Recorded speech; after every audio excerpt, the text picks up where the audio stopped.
welcome to another episode of Analytical Fanboys. I am your host with the not the most, Simeon Scott, and I am joined, as always, by the rhythmic Chris Gaston. Hi. Hi. How you doing? Almost dead and can only be revived by a storm. Oh boy. Oh, that's a reference to The Thing. The Thing is a thing that was suggested by Chris, a Netflix series called The Dragon Prince.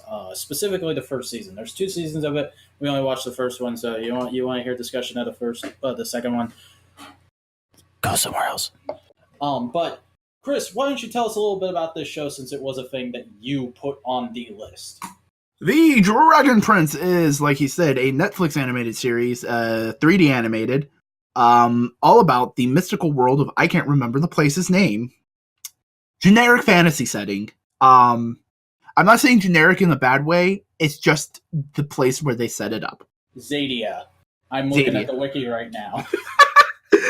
Where, several years ago, the human population waged a war against the mythic population. Elves, dragons, dwarves, all that kind of gobbledygook. I don't think they ever mention that dwarves exist. I think it's just elves, dragons, and humans in this world. I'm being like, yeah, probably. But like all the magical people and the humans go like, hey, we want to fight you. And then they fight them and the humans win and they kill the dragon. And then what everybody believes is that the humans killed the Dragon Prince, the unborn child of the Dragon King. Does it count as unborn if it's an egg that you push out of your body before it hatches? The semi-born Dragon Prince. That's something I'd have to talk to like a veterinarian about. But several years later, we find Callum, the adopted son of the king. He feels a little awkward about that. He doesn't feel comfortable calling him dad. But did they ever say who Callum's birth parents were? Because I feel like that's like a reveal that's coming at some point. I don't think they ever said what it was. I don't think they said it. But he's actually the half-brother to the other prince, because I think the dad, the king, married his mom. So that's how that happened. But essentially, several years pass, and we have a king, you have an older prince, you have a younger prince, all that kind of good stuff. And, oh no, some elf assassins happen, and they go like, hey, we're taking revenge for the fact that they killed our royals, and fuck them, you know? We're righteous in this because we were wronged. And so they set up a plan of assassination. But it turns out the Dragon Prince still exists, and they find and the 2 princes and our POV elf assassin girl find the egg, and they go, oh shit, we can stop all this fighting. So they go on an adventure. Yeah. This was my first time watching this, and I'm not gonna say like I disliked it, but I'm gonna say like I'm very lukewarm on it. It wasn't bad, but it didn't excite me. It was like this was something to keep me busy for an afternoon and a little more. I haven't thought about it very much since that afternoon where I just binged the whole thing in one sitting. It's very obvious that this is written by one of the staff writers created and written by one of the staff writers from Avatar: The Last Airbender. It's got a very similar theme and feel to that show. Like essentially the undercurrent of the plot after we get away from the castle is, oh hey, Callum can use magic. We should try and get him to master magic because that could be his skill. All of magic happens to be based on these elements. And also we're trying to work towards this specific goal of establishing peace throughout the world. It's a very similar kind of plot.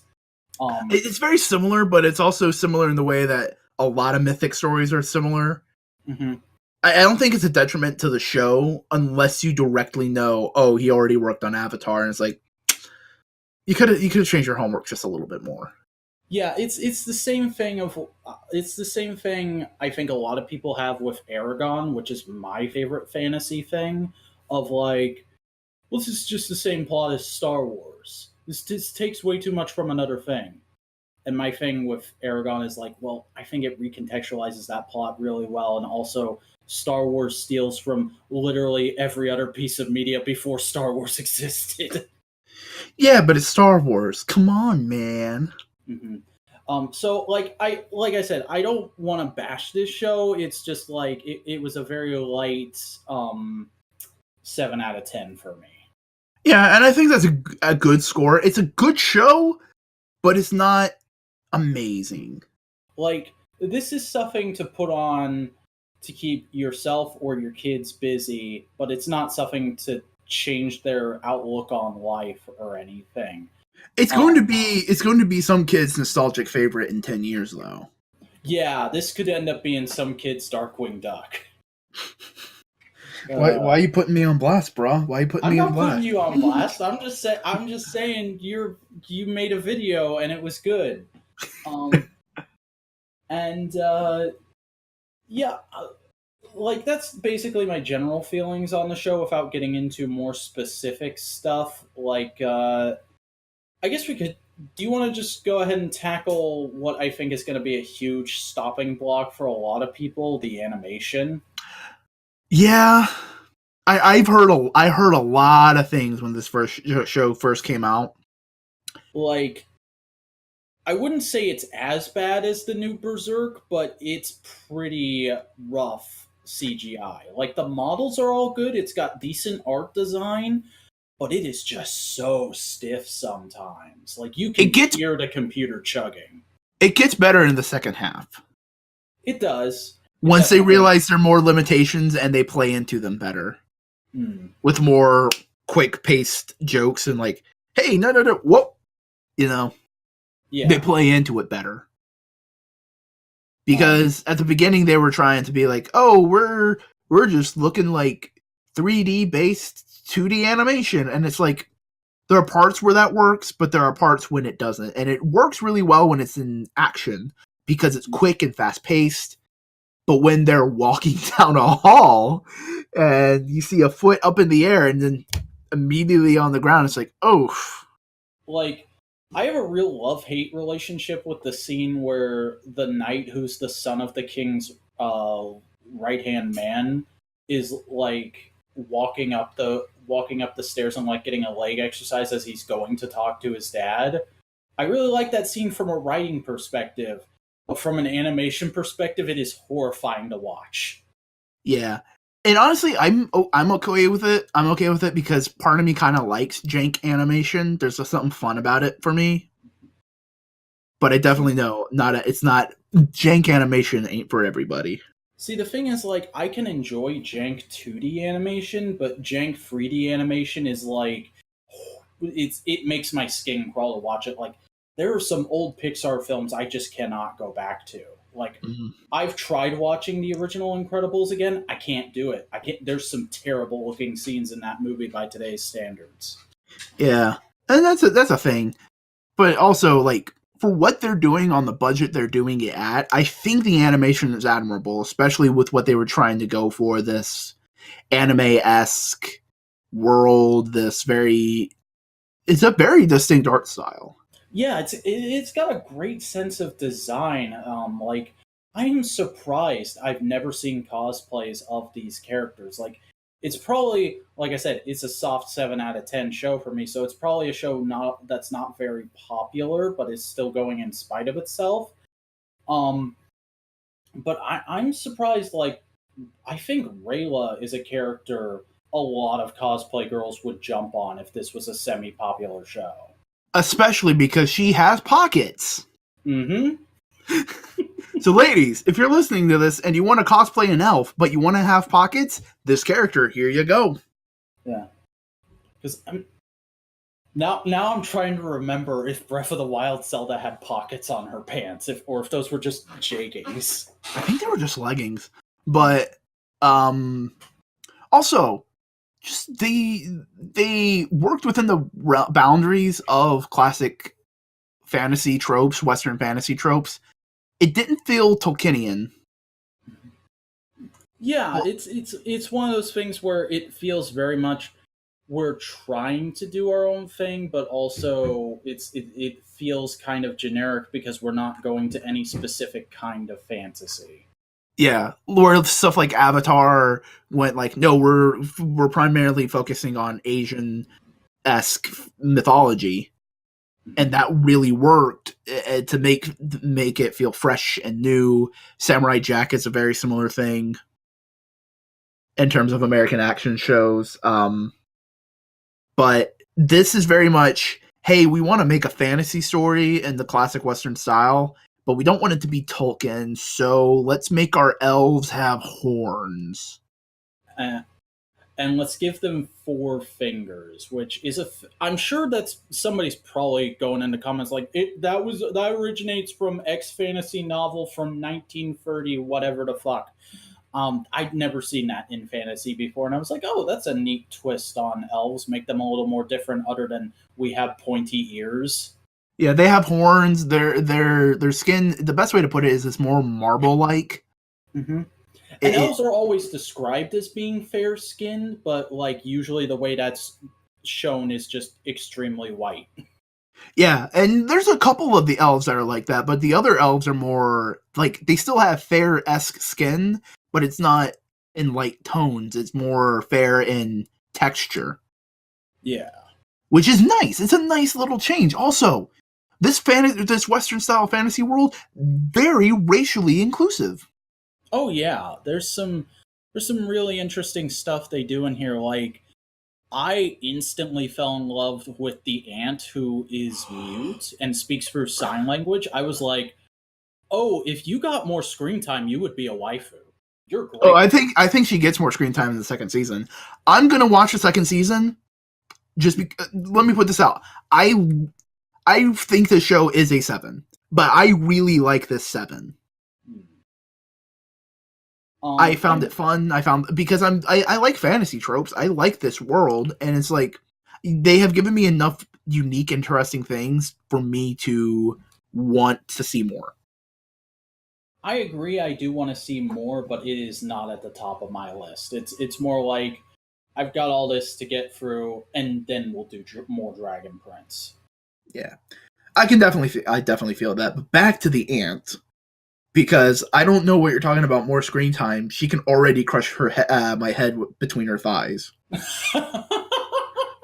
Yeah. She like for the little bit of the show she's in, she's a awesome badass character who hardly has to actually fight anyone to show how badass she is.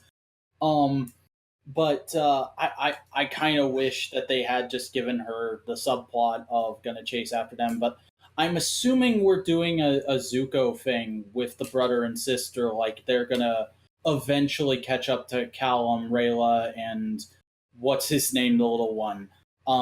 And they're gonna go, oh wait, this isn't actually bad. You guys are trying to fix things. Okay, I guess we're with you now. I'm Yeah, I assuming definitely. that's gonna happen. Part of me thinks one of them's gonna be an Azula, but part of me also doesn't want either of them to be, because part of me really so many parts of me wants the jerk knight to just keep being a jerk, keep being a jock jerk, but just on the side of good. I don't want him to have that great character change. It's just like, no, I'm gonna still be me, but I'm fighting with you guys now. By the way, since we're continuing on with the Avatar comparisons, I didn't realize this till 5 episodes in, but I'm pretty sure Callum has the same voice actor as Sokka from Avatar. Yeah, he does. That's great. Jack Um, Patrick DeSena. because otherwise I wasn't able to place a whole lot of people, but like after a few episodes, I was like, oh, that's Sokka. He's even got like a similar sense of humor. That is Sokka. You know what? Sokka is the You know main what? character of this show. That's great. Yeah, it is very similar to Sokka in terms of characterization too, because he has to be the thinker, he has to be the planner of the group. Um, but getting back to the siblings, yeah, I really like them. I think they have like a a very realistic brother sister dynamic of like Yeah, we both have our quirks and we kind of bag on each other for it, but at the end of the day, we're gonna get along and goof about stuff when it comes down to it. And hey, our parent is acting weird. We need to figure this out. Yeah, but I love that little scene where it's like, did dad say anything weird to you? What do you mean dad said something weird? And they're like, they don't know where the other one is currently. Yeah, Even though they're both being apprehensive of their evil dad, it's kind of fun. It's less like, oh god, just actually talk to each other, and it's more of like, yeah, no, I get that feel. yeah. Also, speaking of evil dad, I like how until the end of the season he is not outright evil. Like he has a gradual he the villain gets an arc. It's not freaking Firelord Ozai where he's just Mark Hamill being generically evil in the background until the last episode. Um he starts off as like, no, I'm the king's best friend. I've been with him forever. I want to try and fix this, but also I've done some kind of fucked up shit in the background. Oh, he's not cooperating. We're fighting. I have to bow to him. I don't like where this is going. Oh shit, we're all gonna die. I need to get away. Oh shit, my best friend is dead, and the princes are missing. I can take advantage of this. And part of me feels like the I can take advantage of this is still being done with what he feels is good intent. Yeah. He's not power hungry because I want power. He's going after power because I need to protect all this shit and shit's about to go down. Fuck. Yeah. It's very much I fucked up so I have to fix it, but I'm fixing it in the worst way possible. Yeah. Which is like, part of me was going like, oh no, we're not going to have an actual bad guy for this show. The first couple episodes, because I was thinking, oh, no, this guy is going to be the bad guy. And it's like, oh no, wait, he's relatable. I'm digging this guy. And then the final scene happens, like, fuck, dude. Yeah. I do like how they also, through the time we get of the kids traveling through, like when they're in that one village, we get several scenes where they make it very clear of like, no, people just fucking hate elves. Like there's no real rhyme or reason behind it. They just hate elves because that's something that's been ingrained in people for at least a generation or two now, on a sort of systemic level. And like that can also be traced back to the main villain of like, well, he probably did this thinking like, well, fuck the elves, they don't deserve this egg. I'm gonna learn some cool magic powers from this egg, and the elves can just fuck off and die. They're a bunch of evil assholes. Not realizing that doing that would lead him to become an evil asshole. Yeah, it's fascinating. It's that's one thing I can give this show is over the first Avatar, which is a weird thing to say. I love how the villain is more gray. Mm-hmm. It's not black and white. Because the thing is, like, in hindsight, I have a hard time thinking of Zuko as a villain, even though he was the main villain of like the first season. Yeah, but like, like the main villain is Lord Ozai, but the main villain of this is the Vizier dude. Yeah, which it's a neat little thing. I like it, and that's the like, and those are the little individual touches that just like draw me in a little bit more and make me go, tell me more. Yeah. So we've kind of been dancing around him. What did you think of the King character in this show? I really liked him. I liked his point of view. I liked his personality, and I have a theory. I don't think he's dead. Oh, really? I think he switched his soul with the bird. Oh, that could be interesting. Because remember, he still had the two-headed magic snake. Okay. Mm-hmm. The evil dude leaves, and the king still has it, and he talks to his bird, goes like, I guess you're the one person I can truly rely on.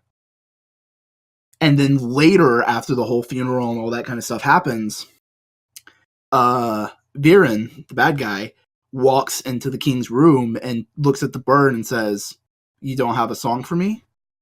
And the bird just looks at him. And I'm going like, that feels like it could be a cool thing. That'd be some pretty clever and subtle writing if that is what that ends up being. Yeah, I liked him a lot. He felt like very much just the consummate fantasy good guy king of just like, no, I am gonna do the right thing to a fault, and I'm always gonna be nice. I'm gonna be kind, and I'm gonna raise these boys right. Proud single father, damn it. Yeah, and like Callum, our main character, isn't even his biological son. It's like, no, you're my son. Fuck all that shit. You are my boy. My boy. And Callum's just the only one who's feeling weird until eventually the fight scene happens, and he calls out, "Dad." Nothing happens, but I'd like to think the King's finally heard Dad, and he's like, okay, shit. But yeah, he's cool. I love the scene with him and the evil dude where the guy's going like, "Here's the plan. Here's the snake, and it can switch your body with someone else, and we can trick them." And it's like, and he's like, "This is taking a shortcut. This is cheating. We fucked up. We have to pay for it. We're not doing this." Yeah, and the dude's like, "No, dude, they give your life. These soldiers would give their life for you." And he's like, "Yeah, would you? Would you switch bodies with me?" And he goes like, "Fuck," and he's like, he didn't think that through. Yeah, like, and part of me felt like when the whole fight scene finished, because before the assassins come and try and kill him, the guy goes, "You know what? I'm gonna bite this fucking bullet." And this is him being a good guy, going like, "No, this place needs him. He is their leader. He is the good guy leading us in the right direction." So he goes like, "Fuck it, I'm gonna switch bodies with him." And he says, "I'm gonna bite this bullet." And the king goes, "Dude, fucking stop this bullshit." And part of me was thinking, when he came out, I was like, oh, did he and the king actually switch, though? But then, no. Yeah. Like, we end we end the season with him having weird demonic face. Yeah. But I like that whole thing. That's all cool. I also, like, I don't have a whole lot else to talk about. My only other real thing is, like, the translator guy for Mute Lady is hilarious. I hope he survives to season 2. I love when she's going like, all right, and she's signing, and he's just translating her signs, and it's like, all right, we'll do this plan. I'll go back to this place and do all this stuff, and the person who's going to search it is Commander Green. And he goes like, wait a second, I'm Commander Green. Hey! Yeah, and then there's I'm not going to translate that because she obviously said a swear word joke. And when he's tied up in the dungeon and Viren is trying to get the elf to talk, and he's like, "Hey, you want some fruit?" And he's like, "I would like some fruit. I would love some fruit right now. I would love some." Like, oh man, he's a fun character. He's great. Yeah, and it's great that his personality comes through so much when he's not even saying his own lines. And also I went through I went and just looked, like, is there a fandom for the show, because I'd never heard about it beforehand. The most predominant fan thing is just people writing stories about the fact that him and the lady he's translating for are obviously fucking. And I'm like, all right, thank you, Tumblr. Yeah. She's great. Like, all the characters are fun. Mm-hmm. I don't think there's a bad character. It's weird. It's not a bad show. It's nothing particularly special. Right. It watches like, yeah, that was all right. And then you think about it and you're like, yeah, this was cool, and this was cool, and this was cool. It's a good show with a couple of very interesting ideas. Mm-hmm. Like the elves are ninjas. Well, that specific sect of elves is. We haven't seen a lot of the elf race. I think it's said like they're elite warriors who Yeah, were. they're elite assassins, but like they do the Naruto run. Yeah. Rayla actually says at one point that the reason she was on the mission to kill the king was because normally her parents would be with that group, but because they were the ones who let the egg get quote unquote killed, um, she had to replace them, and they're like banished in shame or something. Yeah, Which is obviously setting up for like a tearful reunion in a future season. yeah. But also, there's just a lot of cool stuff with the elf assassins. Like they do this magic spell to bind their arms, so to make sure they kill their target. And if they don't kill their target, it just gets progressively tighter and tighter till it like just chops your arm off. Is it me, or were you kind of disappointed that they didn't take her hand off at the end of the season? I thought that would have been a really brave choice. That would have been really brave, but I think for what they were doing in the show, it's fine. Yeah. It's one of those things where, like, okay, that's obvious, but it works, but also, like, I think the other way would have been cooler. The other way would have been cooler if for a show Like, of a slightly older demographic. Imagine the whole.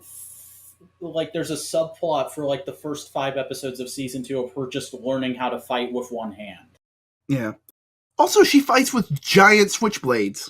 Yeah.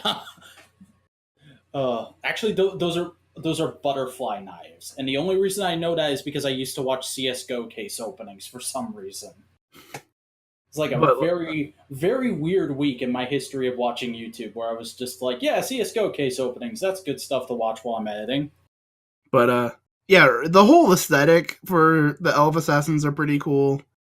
It's like a classic D&D ranger, and that's another thing. My whole mind going watching this was like, this is a dope ass D&D game. You know? Yeah, I can see that. Because you have the mage, you have the ranger, you have the beastmaster. You have 2 technically.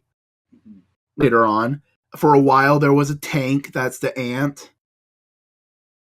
Eventually, you're gonna get a sorcerer and a DPS dude with the 2 siblings join the good side, and you're just gonna have a really well-rounded D&D team. Yeah. It feels and that's another thing I like about this, because I like D&D and I play it. It feels very like, here's a story that was inspired by our D&D sessions, and I like those kind of stories because it feels very personal, and like little weird details are just like fun little incidental things, like the foppish dude with the fire blade.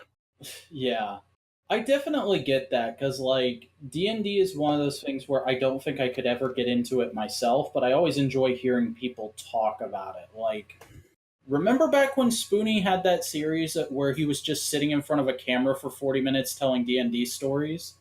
I never watched the Spoonie one. That, okay, go back and look for those. I think they were called Counter Monkey. Those were my favorite thing on YouTube when they were coming out. Yeah. Like, no, there's a whole, I follow, there's a, I can't remember her name. She does little animation, those storytime animation bullshits? Uh-huh. They're all about D&D stories. That's it. Oh, that's cool. And they're really great. She talks about her monkey character called Sips and all this bullshit, and it's fun. She's good. She's cool. But yeah, D&D, Dragons and Dungeons. Very clean. All right. Well, I don't think there's too much else to say on this. So, do you want to go ahead and move on to the introduction of our new back half segment? Is it fruits that are fucked up? I wasn't sure if we were going to keep doing. No, I'm playing into the fact that I that's why I messed up the name. Oh. See, this is why you're supposed to rehearse stuff beforehand, kids.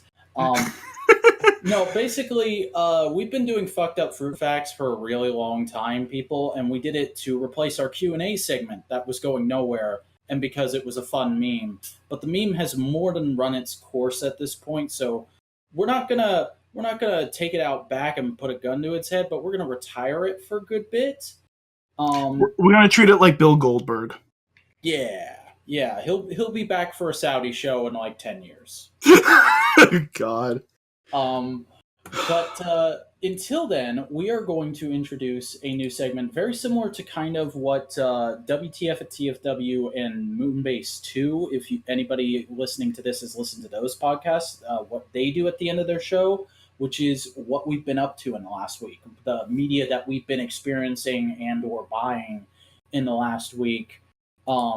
And we're just gonna go through in order, back and forth, of what we've listened to, watched, read, and bought, if anything. So I'm gonna go ahead and start off by throwing things to Chris. Chris, what have you been listening to this week as far as like music goes? The album Bay 2 by Young Bay. He's a future funk artist. Which is a type of vaporwave. Yeah, you told me you were getting into vaporwave, so I was. I mean, it's about time with my whole retro bullshit aesthetic. Is all your background music just going to be vaporwave from now on? I'm gonna try and make some vaporwave. Nice. Make my own music. It'll be fun. It's gonna be shit vaporwave, but it's gonna be my vaporwave. Damn it. But yeah, no. It's a great little fun, funky. It's a simple jam. It's good to vibe to. It's good to just like, yeah. All right. Anything else, or is that it for listening to? It's been a lot of Japanese jazz. I just been whenever I clean or do anything like that. Japanese jazz. I listen to a lot of just generic '80s tracks in that genre. Yeah, I've been listening to Kasopi. Ooh, that's good stuff. Oh yeah, Kasopi, Mint Jelly, and I can't remember what the name of the album is. The one with the race cars. Yeah. And been slowly, not necessarily diving into, but more like if I find it on my YouTube recommends, I'll listen to it. Some city pop. Yeah, city pop is the fucking bomb diggity, dude. I love me some city pop. Yeah, so a lot of retro shit, a lot of bullshit. Well, unless you have anything else to talk about, I guess I can go on to my listening to. Yeah, go ahead, man. Conversely, where you've been listening to a lot of retro shit, I've been listening to a lot of new shit because I got into Billie Eilish in the last couple weeks. Basically because she had a track be attached to an NXT takeover. By the way, I should mention, we're not going to talk about wrestling in this segment just because we have a whole separate podcast for that. Oh God, do we ever? Yeah. But she had a song attached to an NXT takeover, "You Should See Me in a Crown," which I just instantly fell in love with. I thought it was this really good kind of dark boast beat, if that's a correct term at all. I don't know music. I think for a rap, it's a brag track. Yeah. Yeah. And it's like, I'm not a big rap guy. I'm not big into like industrial sort of like lilting voice sounding stuff. Billie Eilish is all those things, but it really works for me. Like I dig her sound a lot, and like right when I was getting into her, she also released a new music video for a single off of her current album called "Bad Guy," and that video is fucking phenomenal.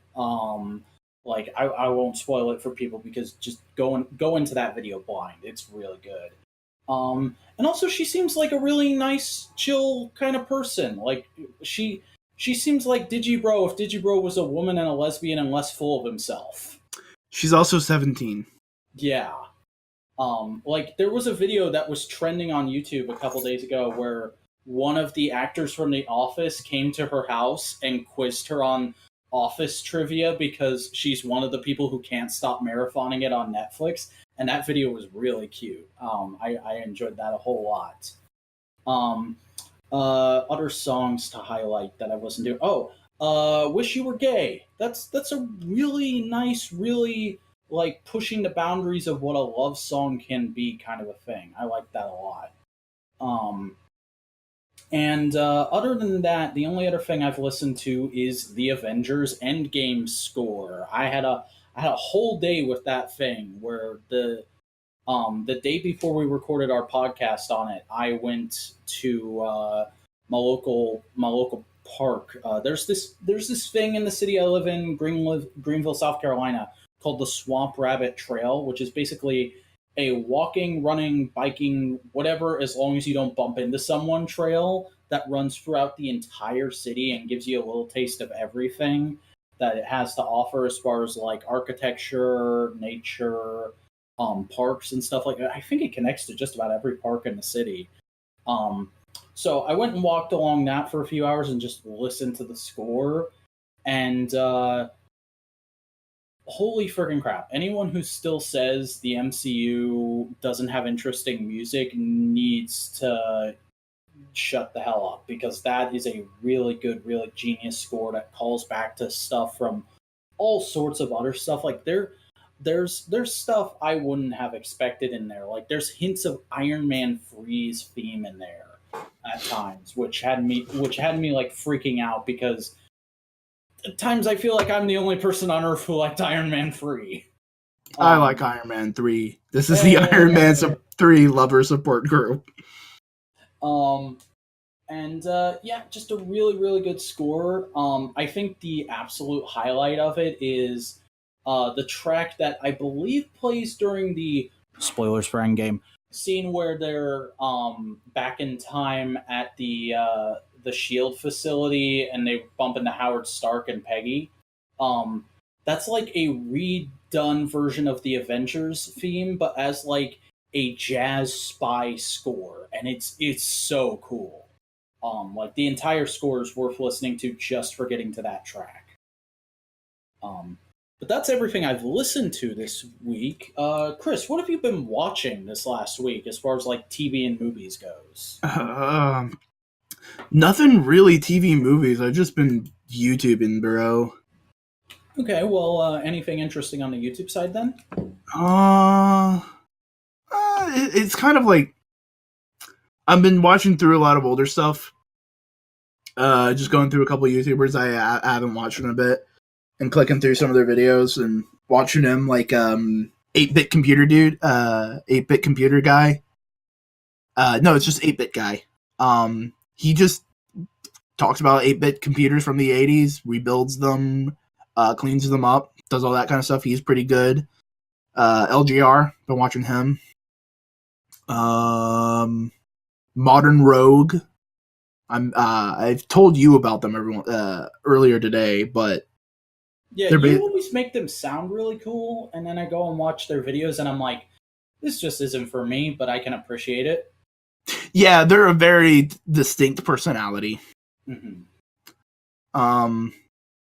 Yeah, it's like tech channels. I always like the idea of a tech channel, and then I go and watch one, and I'm like, this just doesn't grab me. Yeah. Also, just it's YouTube, so it counts. Road to Double or Nothing. Been watching that stuff. Yeah, that last episode, man. Yeah. Jobby the Hong. My typical YouTube playlist. Yeah. Well, as for me, I have been watching a heck of a lot of TV. I watched the first 12 episodes, because episode 13 comes out tomorrow, of the DC Universe Doom Patrol show. And holy friggin' crap, is that show good. I need to catch up. It is some of the best character acting I have ever seen from, like, people, aside from Brendan Fraser, like, people I have next to no exposure to. And I went in watching it for Brendan Fraser, and well, Robot Man is great. He ended up being like the least interesting character in the show. I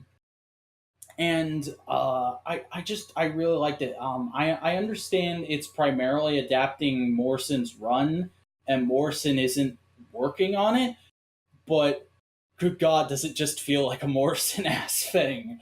Like, there's a character in one episode that shows up called the Beard Hunter who's literally just a fat nerd who lives in his mom's basement, but is enlisted by the evil organization that's trying to take down Doom Patrol to go after them because his superpower is that he can track anybody if he eats a part of their facial hair. Yeah. And I'm like, that is such a thing only Morrison would come up with. And then I look up like his comic book counterpart, and it's just a dude in a red jumpsuit with a belt made out of beards. Yeah, I still think it was made by Grant Morrison, though. But yeah, I really like that show. Especially love what they do with Cyborg in that, because Cyborg, for the last like 10 years, has been the perennial character of DC is trying to shove him into things where he doesn't belong. And the whole the whole crux of his character in that show is people just going like, dude, what the fuck are you doing here? Shouldn't you be going and like doing the Junior Justice League Olympics or something? And he's like, I just want to help, damn it. Also, I watched the first 14 episodes of Kamen Rider Dragon Knight because there's a torrent of that's floating around right now, and I was like, I should just bite the bullet on that before that disappears forever because I'll never ever be able to find good quality footage of that again. And I would say I still agree with my opinion from when I watched the first 5 episodes like 4 years ago that it is a highly underrated show. It's not the best thing ever. It definitely pales in comparison to its contemporary Power Rangers show, which was RPM. But then everything pales in comparison to RPM, so what are you going to do?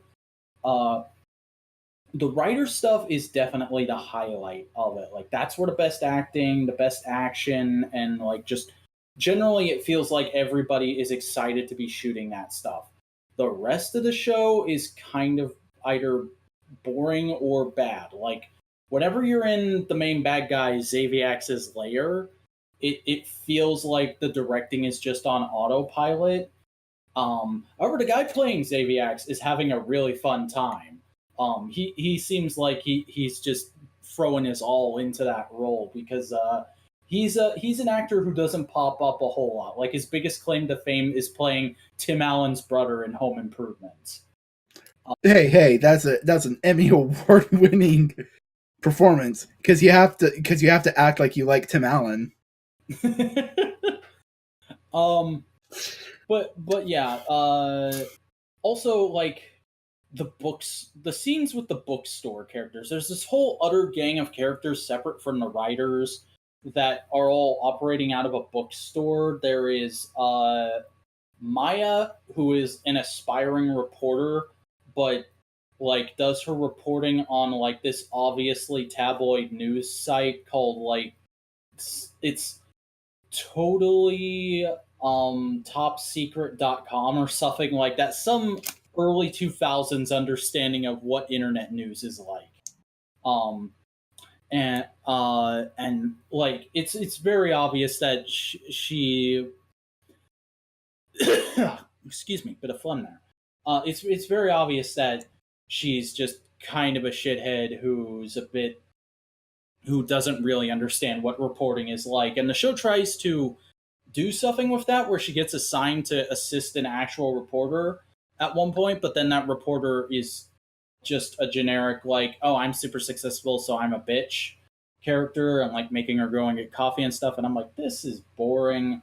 And then her friends are the worst actors I have seen in a toku in a while. They literally feel like somebody just dragged these kids away from a college for 5 seconds to film some scenes.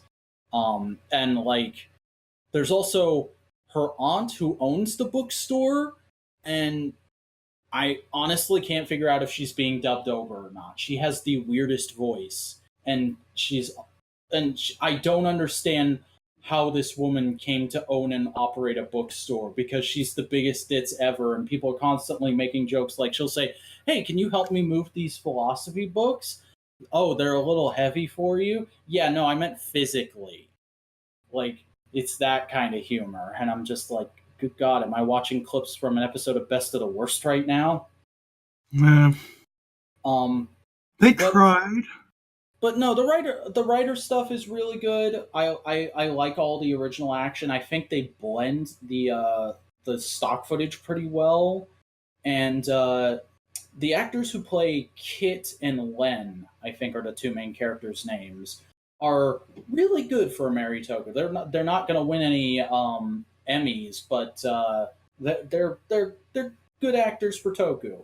And um, there's one other thing I wanted to bring up. What was it? Oh yeah, the naming scheme for writers in the show is really weird because like you have the two main writers, Dragon Knight and Wing Knight. Okay, that makes sense. That's going to be our naming scheme is Motif Knight. That's going to be the writer names. And then you get to Zolda, and his American name is Common Rider Torque because he has gears on the side of his head that rotate in one shot. Man, Oh. man. And then there's Kamen Rider Guy, the big rhino-looking dude from Ryuki, and his American name is Kamen Rider Frust. And I'm like, how do you get Frust from that suit design? I don't understand it. I mean, if he's a rhino, you gotta thrust your horn into it. You gotta thrust.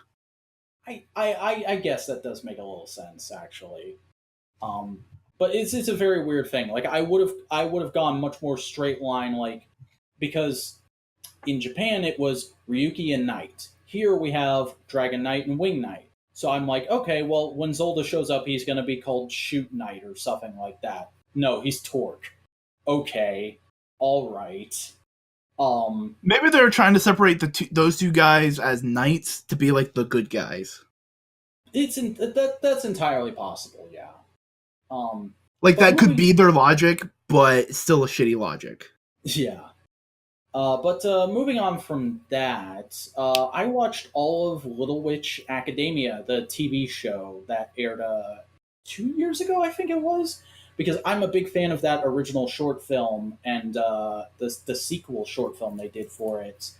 And I've been meaning to get to that show forever, so I just marathoned it over the last couple weeks, and it is just as good as those short films, and it fleshes out that plot a whole lot, and does a lot of interesting stuff with it. I don't really feel like I need a second season. I think it's a very good standalone thing. You don't even have to have seen the original short films, because the first episode is kind of just a retread of the plot of the original short film. It's a good, solid magical girl show with some interesting social commentary in it. So if that sounds like your kind of thing, I would recommend it. And like honestly, my biggest gripe with it is a thing that doesn't even relate to the show itself. It's the fact that there are no Figmas for these characters. There's Nendoroids, aren't there? Immediately I finished it and I was like, okay, I want to get my Figma Akko, that's the main girl. I want to get my Figma Diana, that's her rival, and I want to get Figma Chariot and Crux. Those are the mentor characters. Let's go on Amazon and throw those in my wish list, and I'll buy them eventually. Oh, the only figures for this show are Nendoroids, and they only made Akko, Diana, and one of Akko's roommates. Okay. It's the one with the long dress, right? Yeah. Oh, no. It's the other one. It's the one with the ginger hair. Oh, the glasses gal. Yeah. And, like, I don't dislike that character, but I'm just like, if you could only do 3 figures out of the whole cast, why her? Like, she gets one focus episode, and then she'll occasionally do something in the rest of the series, but she's not, like, a prominent character. I also don't like, it's just a thing of, like, I don't dislike Nendoroids. Like, they are the better Funko Pop, in my opinion. But also, I'd rather have fully fledged Figmas. Like, this is something I would have brought up if we had actually done the K-On! Podcast.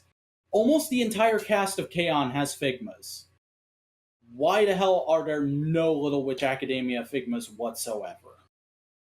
Part of me probably, I feel like shows like that are probably more popular in America than they are in Japan. That's possible.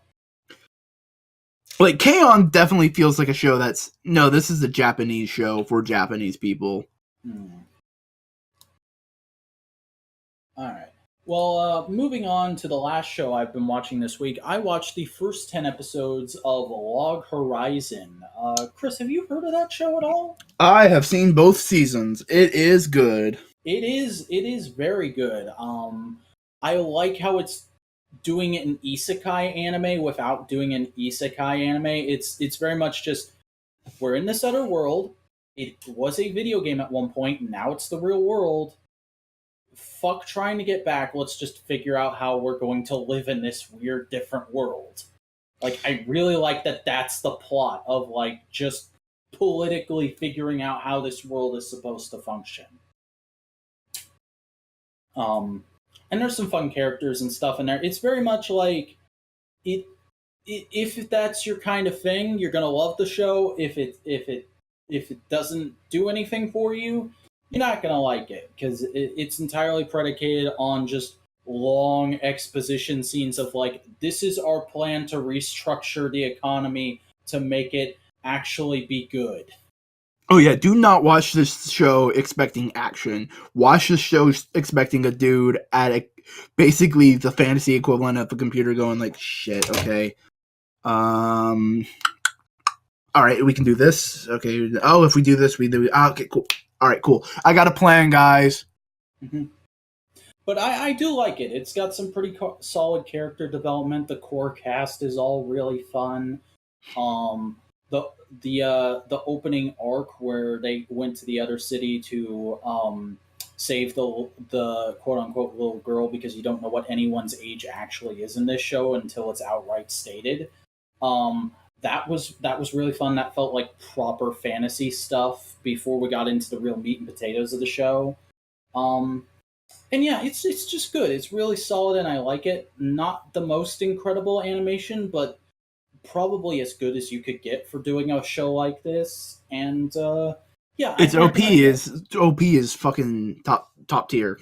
Oh, it has one of the best OPs of all time. I'm honestly considering editing a Database Rangers Power Reviews fan intro set to it, just because a big part of that song is just a guy screaming database. Database. Wow. Yeah, it's good. I don't know. I'm looking through the Good Smile Company because they co-produce Little Witch Academia. I don't know. I don't know why they wouldn't have Figmas. Yeah, it's a weird thing. But as far as my YouTubing for the last week goes, I've been delving into a lot of old toy review stuff. Like, I got way back into Vangelis for a couple weeks. I was just marathoning Ryder Figuarts Week before you called me to do the show.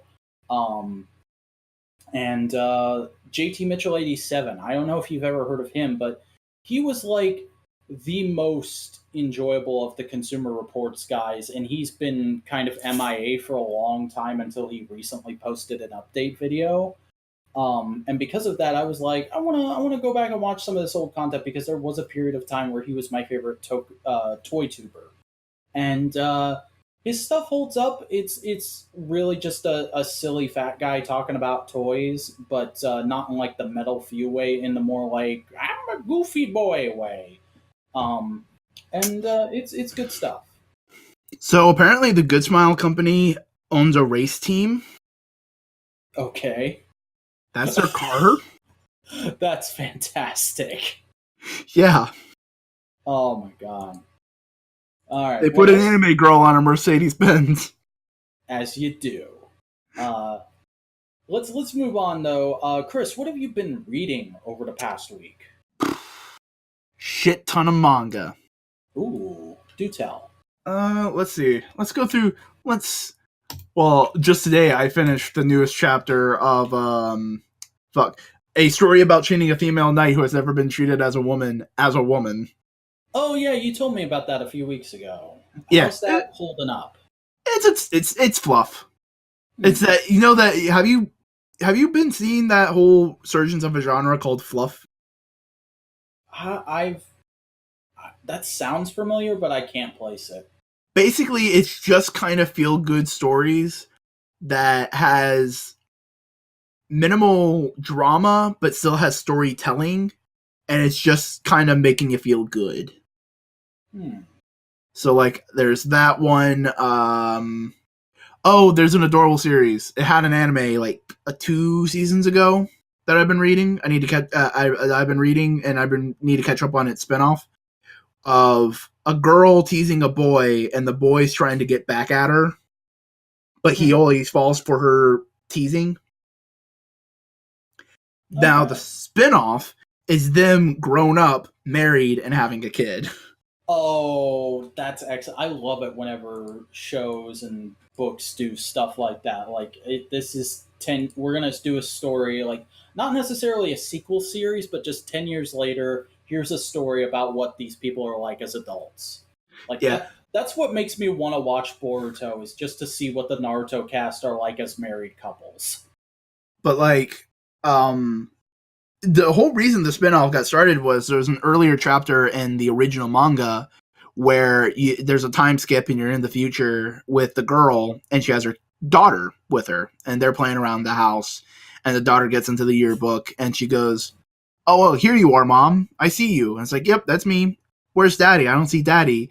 And they're classmates, and it's that year of the original story, and she goes like, "Oh, Daddy's not in there. Don't worry about it." And the mom was looking sad, all this kind of stuff. They played more fluff, all that kind of stuff.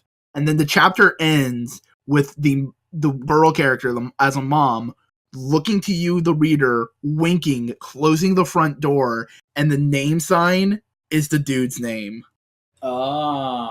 She was playing a trick on us. That's cute. Yeah. Is that kind of like that's kind of shit I like. Been reading a little bit more manhwa and Chinese webtoons. Very similar in tone, just different. It's a little different. Oh shit! Fucking sleeper hit shit that's going to end pretty soon. It only has like 8 chapters that they found. It's an online manga. Okay. Basically, it's a dude going after a woman for loans, for not paying her loans. But it's those predatory loans. Oh. Okay, it's one of those. So he's one of those big, like, fucking pay up bitch kind of guys. So he goes to her apartment and breaks down the door, and inside is a little girl in nothing but a shirt. And he goes like, "Where's your mom?" And she goes, "Oh, she's away. She's working." Does she work every day like this? Yeah. When's she gonna get home? At night. And the dude just goes like, "All right, I'm taking care of you right now," and feeds her. Awesome. Yeah. And so you get a couple chapters of that, of the dude coming, and basically it feels like he's coming more to see her and help take care of the girl than try and get the money from the mom. But in the newest chapters, he's gone after her mom and said, "Look, with this payment, you're done. You have paid your interest. Now go take care of your daughter. Be a good parent." But there's still a couple more chapters left, so people are going like, "Oh shit, is he going to call Child Protection Services and adopt the girl? Is he going to change his life? What's going to happen?" Because it's been a pretty kind of fluffy, feel-goody story, even though it has this dark undercurrent. And like people are like on their edge waiting for the translators to translate, and it's like, oh my god, it's fun. All right. Anything else? The latest chapter of So I Got Reincarnated as a Slime. I've heard that's a interesting thing, but I don't really know anything about it. What's it like? Okay. Cool dude in our world. Basically protects his like the guy underneath him at work from dying, and he's like super cool dude. He's a really wholesome dude in our world, and like he gets reincarnated in this fantasy world as a slime. Like he's a pretty powerful slime. So he's in this cave and he runs into the world's most powerful dragon, and instead of cowering like a normal slime would, because he doesn't have any common sense in this world, he goes like, "Hey yo, you're a dragon," and the dragon's like, "Oh shit." this is unique. I'm digging this. So they become friends, and the dragon goes, all right, look, I'm sealed here, and I can't do anything, and I'm bored as fuck.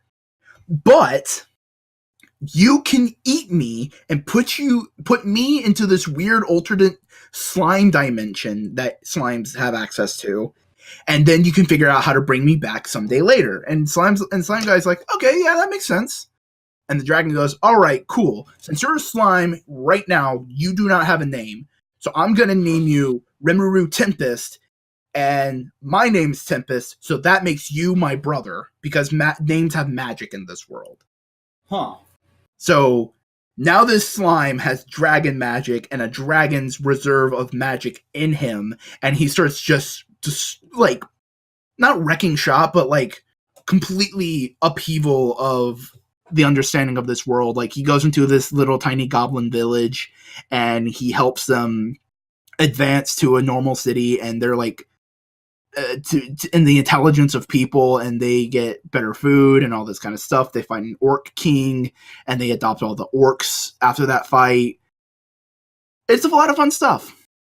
All right. It's an isekai anime. It's an isekai manga anime stuff, but it doesn't follow the, oh no, I'm in another world, I better buy a slave. It's like, yeah, it's a little bit different.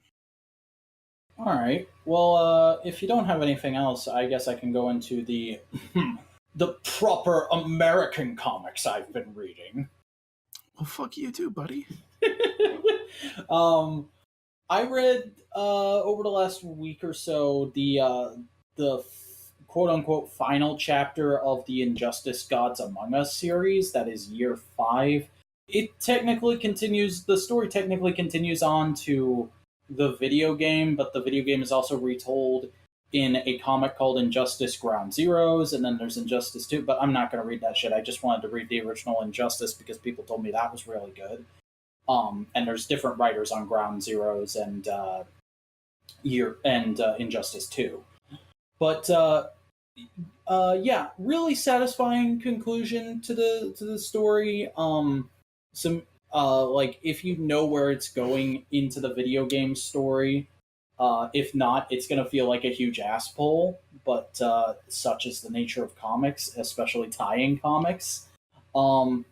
Again, like, I can't really talk about this without talking about the whole rest of the series. It's very much the same thing as Avengers Endgame. It's a nice end cap to this story, and it's a thing that's done a lot of stuff that I normally would hate in comics, but because it's an alternate universe thing and it's being written so competently, it really works. Like, basically the story of Injustice is the Joker sets off a nuclear bomb in Metropolis that kills Lois Lane the day Superman finds out she's pregnant with his son. And so Superman goes crazy and tries to take over the world and enforce martial law, so shit like that can never happen again, and Batman has to try and stop him. That sounds like a really dumb, like, 90s, early 2000s, Batman's awesome and Superman's dumb kind of a story, but there's a lot of really interesting character work and, like, analysis of where these characters are right now in popular culture in that, and I like it a lot. Funny you say that. I messed with an SH Figure Arts Superman Injustice figure today.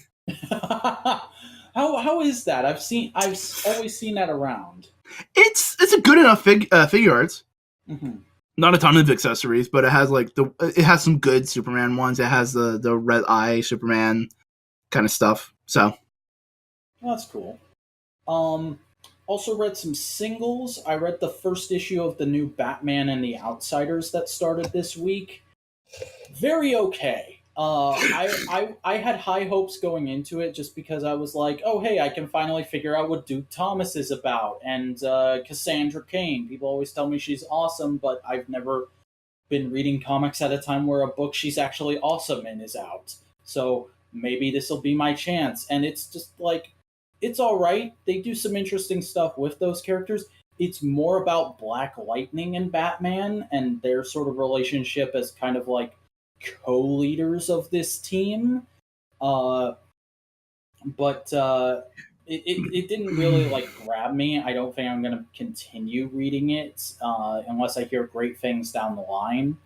Um, but yeah, it's not. You'll probably like it if you're a Batman fan or a fan of any of these characters. It's just as somebody who's like literally the only character I know going into this is Batman and kind of Katana. I She was has a like, soul that can slash his soul. well, no, see, I'm a big fan of Beware the Batman. I'm one of the 5 people that watch that show. So I like Katana a lot. I just there's not a lot of stuff she's in and is good in. Um, I'm happy you feel comfortable enough to admit that. yeah. Uh, I also read the third issue of Ronin Island. Have you heard about that book, Chris? Because I think it would be really up your alley. No, man, what's it about? It is Greg Pak doing an independent book set in Japan's Warring States period about an island off the coast of Japan where Japanese and Korean culture is sort of meeting in the middle, and it's these two samurai kids. And in the plot of the first issue is they're competing to find out who is going to be like the military leader of the island from here on out because they both completed their training, and then that ends on a cliffhanger of a samurai from the mainland shows up, and he's like, "We fucking need to conscript all you guys to the army because shit's going down on the mainland," and they're like, fuck that."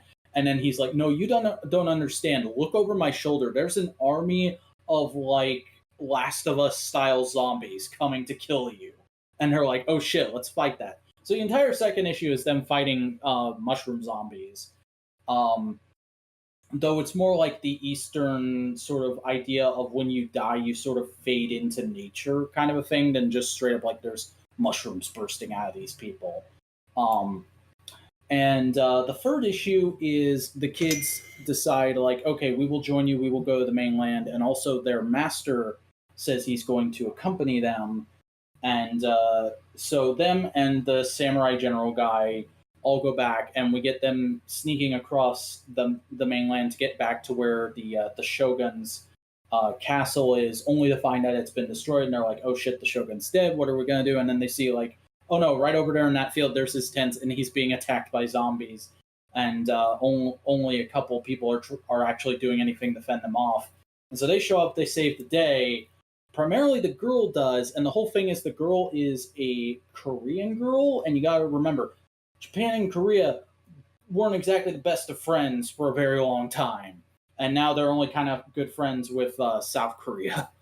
Um, and so she ends up being like the big hero of the battle, and then the comes out, and he's clearly just this pampered rich shithead, and he's just like, what the fuck took you so long getting here?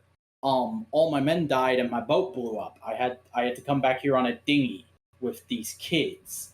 And he's like, well, did you at least bring me some pears? Because that was a joke in the first issue of like, we have been sent here to conscript your people, and also our emperor has heard that you have this exotic fruit called pears, and he would like some. And so he goes, well, did you at least bring me some pears? And the general goes, no, we kind of didn't have time. And he goes, oh, useless. And he instantly picks the boy out who had kind of screwed up during the fight, and he's like, you're like, what's your name? And he tells him his name, and he's like, oh, your dad was a famous samurai, and you come from a noble heritage. Clearly, you were the hero of this battle. Basically, classism in action.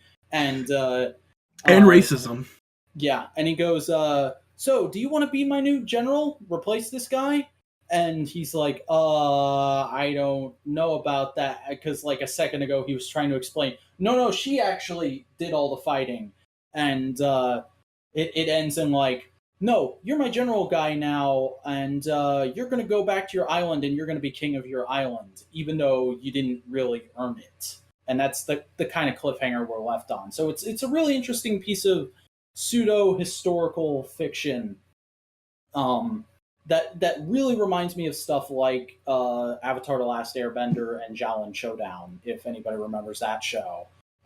Does it have that comedy styling? It's not primarily a comedy book, but when there is comedy, it's somewhat similar to that.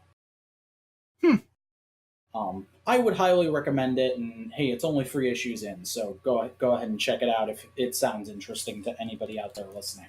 At least it's a different take on zombies. Mm-hmm. I also read the second issue of She Could Fly, the Lost Pilot. Um, Not too much to talk about. That feels like a very much we're setting stuff up. We're getting pieces into place for where the plot is going to go next, and also I don't want to spoil that plot too terribly much because the first this is a sequel to a book that immediately after I finished reading it, I was like, this is phenomenal. It's going on the list. Um, but yeah, it's decent, but it's not a standout issue. Um, I read Unstoppable Wasp #7. That is a standout issue. Really, really cute, fun issue about Janet and the agents of Girl throwing Nadia a birthday party because, well, she was born in the Red Room, so they don't exactly know when her birthday is, but might as well be today. Um, and just all of the young Avengers are there, and all of the friends she's made are there, and it's very cute because the whole framing device is she's being led around by Vision, the Vision's daughter, who is technically speaking her great niece. And she's just like, I'm going to explain your entire family tree to you because you don't quite understand it, and I also have a school project that relates to that. So we're gonna help each other out today. And Yeah, I've there's been some seeing fun some panels panels. going Like on. one of them was with Joe Costa, Yeah, that and it's like, yeah, I'm kind of his daughter, but also his stepmom. It's like, meh. yeah, it's basically just pointing out how fucked up the Ant-Man family tree is in the most fun way possible. Um, and then the way the issue ends, because also walking around the party with her and Viv is Cassie Lang, and ooh, that was such a satisfying moment for me because it's following up on the mini they did in between the 2 volumes of Unstoppable Wasp, where Cassie and or Scott and Nadia met and went on a little microverse adventure. And the whole point of that was like he had been off with the Guardians of the Galaxy, and he was asking her to help him get back to Earth in time for Cassie's birthday. And he's like, and at the end of that series, he was like, "Oh, you two should meet at some point." So this issue opens with, "Hey, I brought you a present for your birthday, Nadia." "Oh, what's that?" Turns around, Cassie's standing right there, and they both fangirl out over each other as superheroes. Um, and then the issue ends with they go to a club that's been regularly getting robbed by this like D-list team of villains, and there's all these teenage superheroes here, and Nadia's standing next to Cassie, and she's like, "Wait, it was your idea to go to this club?" And she's like, "Yes." "Wait, yes, you got me a team up for my birthday." "Yes, we are best friends now." Yeah, so that was really cute and fun. Love that issue. Also read Shazam #5. Pretty solid.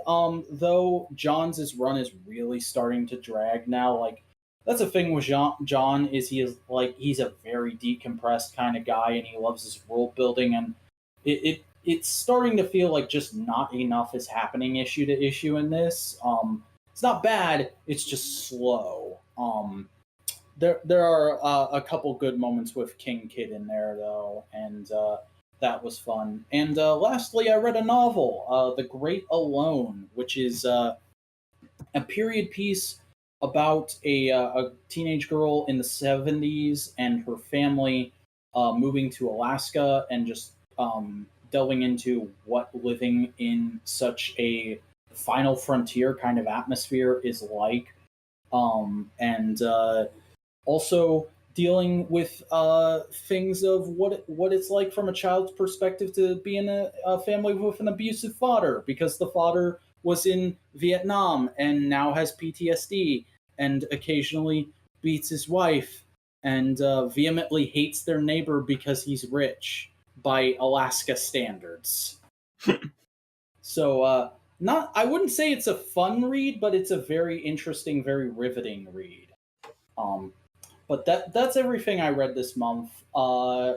Chris, did you buy, or everything I read this week, rather? Chris, did you buy anything this week?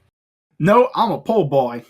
All right. Well, I'll try and get through my bots very quickly because I've managed to acquire quite a bit of stuff in the last week. First off, I opened a Pokemon TCG Great Ball tin. Did a stream of that. You can go and watch it.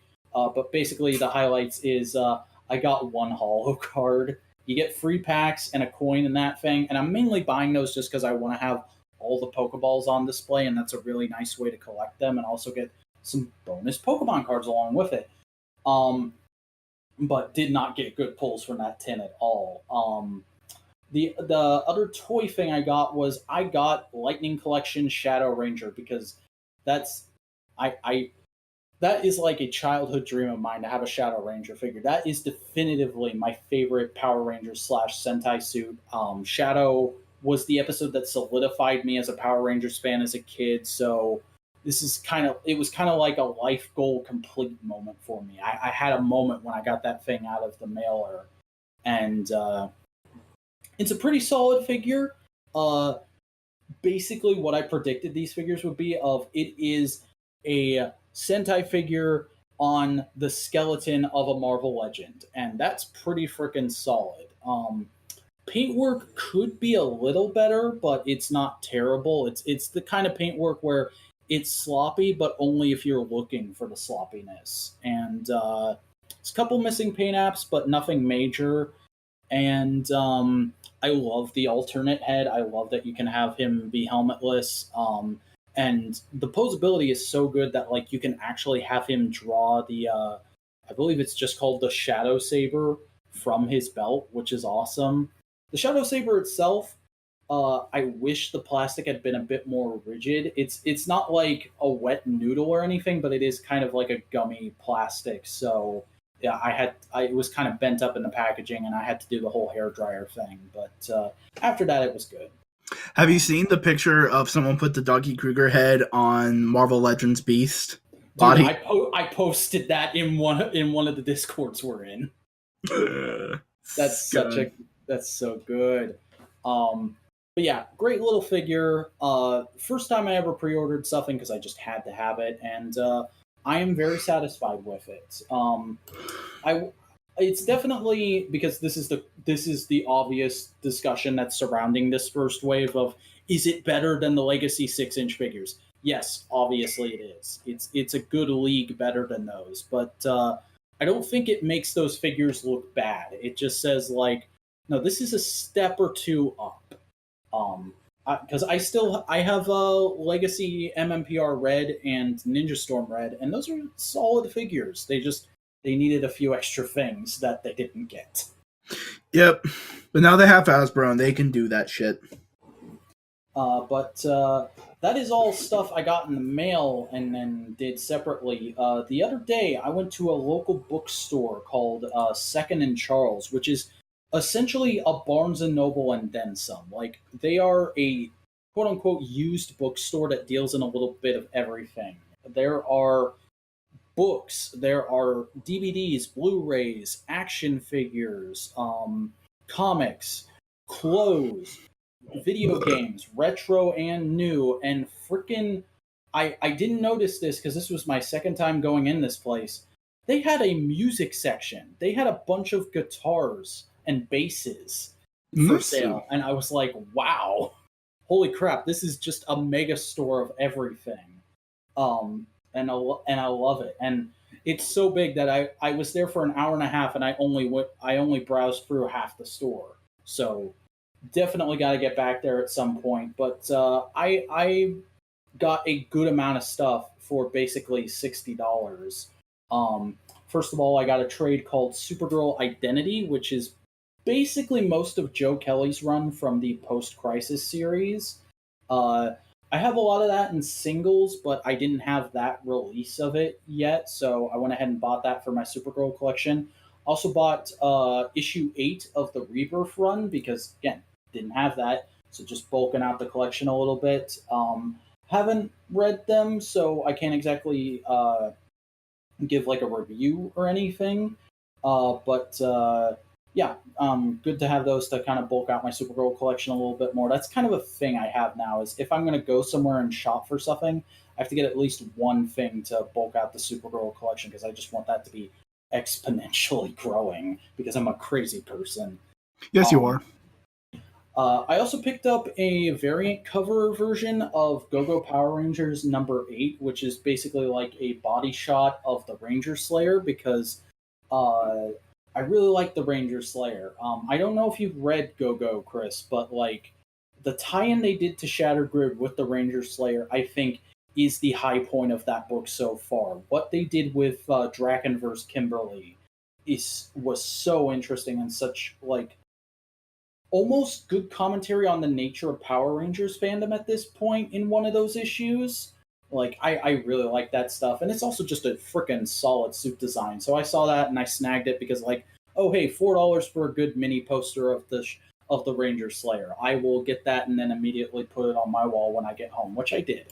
Um, I picked up a couple of used books for $5. I got a first edition copy of Aragon, which was pretty dog eared, but like I just wanted it so I could have a physical version of that book on my shelves because that is a book. The entire Inheritance cycle. I've always listened to it as audiobooks. I rented them from my local library countless times, and then just recently, after having not looked at those books for like 5 years, I got them on Audible and listened to all of them. And I like them quite a bit still. We talked about that earlier in the show though, so I saw that and I was like $5 for a first edition copy that's in relatively good shape. Yes, I will buy that. And I also got a copy of The Time Traveler's Wife. That's something we've done a whole podcast on in the past. People know how Hmm. I feel about it. A very, very good romance novel. One of my favorite books. Didn't have a physical version of it, so now I do, and it's on my shelf. And then lastly, from the second in Charles Hall, I got a mug that is basically just the Green Ranger's helmet with a handle on it because I saw that and I said, for $14, that is a really good prop for Ranger T videos. I'm having that. Yeah, and maybe it'll finally give JDF a handle on his life. Hey! Um, and then lastly, I got a couple things in the mail. MMPR Volume 8. I now have all of Kyle Higgins' run and trade complete. Yay. Um, don't think I'm gonna rush to get the Margaret Scott run just because I read the first 3 or 4 issues of it and it bored me to tears, quite honestly. I know a lot of people liked it. It just didn't do anything for me. Um, and I also got a Terminator 2 poster because I've had a Terminator poster on the door to my office closet for the longest time. And I was like, well, I like both those movies equally. Let's get a Terminator 2 poster because I'm mostly just using comics as posters right now. But let's get a Terminator 2 poster and put that on the other side of the door and have that be a thing. That'd be a neat motif. I'm sure that'll be cool when I get it in a video 5 years from now. Um, you okay? Yeah, I'm good. Hold on. All right. Oh, I'm back. All right. And the last thing I got this week was a graphic short box. Chris, have you heard about these, the comic boxes with like actual stuff printed on them that have been popping up in the last year or two? I've seen like things similar, but I haven't seen them. Yeah, I've got 5 of those now. I have one that's some generic Batman art that I put my DC singles in. I have one that's the Marvel Legacy cover stretched out over a short box that my Marvel comics go in. I have one that's like a generic techie pattern that's for independent books and licensed stuff. And then I have a Jack Kirby Fantastic Four one because I needed one to put just like other shit that I didn't have a place for it to go in, and it evened out the stack. And then the other day, I was looking at my Supergirl singles because I have those all separately on a bookcase, and I was like, it's nice that I have these displayed, but I can't really display them aside from hanging like the covers I like the best on my wall, which I have done. But there's still a crap ton of them, and they look kind of ugly just sitting on the shelf. How can I best suit these? Wait, there's got to be a Supergirl graphic box out there somewhere. Let me look on Amazon and a couple other sites. Couldn't find one. Okay, is there just a generic Superman one that I could appropriate for my Supergirl singles? Yes, there is. So I got that, and it's basically just like a kind of navy blue and dark red with an outline of Superman on the long sides, and on the short ends there's a Superman symbol. So I've got those. I put all my Supergirl singles in them, and I put that long box on that same bookcase shelf, and it cleaned up, tidied up the display, and made it look a whole lot nicer. Um, uh, and Honestly, I like that there's like this mural of Superman as part of my Supergirl collection display now, because it's like, yes, it's an acknowledgement that he is there. He is the thing. Without him, Supergirl as a character would not be possible. But he's not going to be prominent in this display because I like Supergirl best. I mean, who doesn't want to suck Superman's dick? Yeah, Superman's a good boy. Yeah, that's everything I bought this week, and I don't think there's any other media stuff for us to go over. So, Chris, why don't you go ahead and tell people who you are and where they can watch your stuff? So are we doing the spinning after we do that now? Yeah. Okay, cool. Hi! I'm Boingo Writer. I do video editorial bullshit. That's my favorite word, apparently. Bullshit. I talk about a lot of random stuff like Darkwing Duck, like Kamen Rider, and Ska. Because that's the fucking earworm that's in my brain right now. I'm trying to fucking work on it. God. Wrestling. Just a bunch of junk. Ultimately. So you can find those on YouTube. You can follow me on Twitter, Boingo_writer. I post things. You can follow me on Instagram, Boingo_writer. I post pictures sometimes. Mostly of my friends. Yeah. You'll join my Discord server. Link to that is in the description. And that's about it, yeah. All right. Well, I am Simeon Scott. I make a lot of content on YouTube and other sites. You can find most of it by going to thatsimeonscott.com. It'll take you to a playlist of every video I've ever made or contributed to in some way. You can also follow me on social media. It's at thatsimeonscott on Twitter and at thatsimeonscott with underscores on Instagram. This podcast is a production of Modular Media, a free C of sorts, where people get together and make cool things and talk about cool things. But it's mostly podcasts right now because it's just the two of us. We're trying to get an audience established so we can eventually get some new members. And it's a process, people. We got things going on. We got plans. We're moving. We need to build social capital because we live in a society. Fucking bullshit. Yep. But hey, if you want to engage with us, you can go ahead and subscribe to our channel to get all the episodes of our podcast as they can come out. You can also listen to them on the go if you don't have a YouTube Premium subscription by going to the link in the video description and downloading MP3s from a Google Drive folder. You can follow us on Twitter at the Modular Media, and you can subscribe to our subreddit, r/Modular Media. And I believe that is all the linking there is to do. So, I hope you all will join us next time when we will be discussing the first season of Gravity Falls. Who put that on? You did. Oh, okay. All right. Well, until next time. Yep. Well, until next time, guys. Bye.